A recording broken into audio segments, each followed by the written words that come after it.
तुझ्याकडे काय आहे, तुझ्याकडे काय नाही, सगळे मला नावं ठेवणारेच खाली पडायले. कारण की काही जण म्हणले की तुझ्याकडे काय फोन नाहीये, आणि काही जण तर म्हणले तू पत्र्याच्या घरामध्येच तुझी लायकी आहे. अशी म्हणणारे तर खालीच पडले. पण प्रभू येशू असा देव आहे ना, परिस्थितीनुसार पुढे नेणारा देव आहे.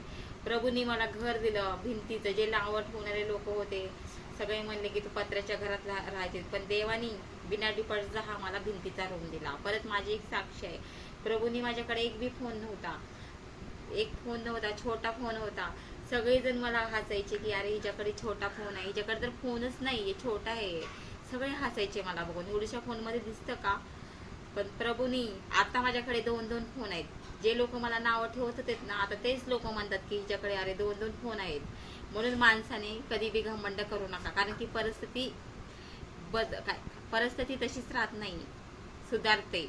पैसा काय टिकून राहत नाही, पैसा आज आहे तर उद्या नाही. म्हणून सर्वात मोठं माणसं जपायला शिका, कारण की एकदा जीवनात माणूस गेल्यानंतर वापस भेटत नाही.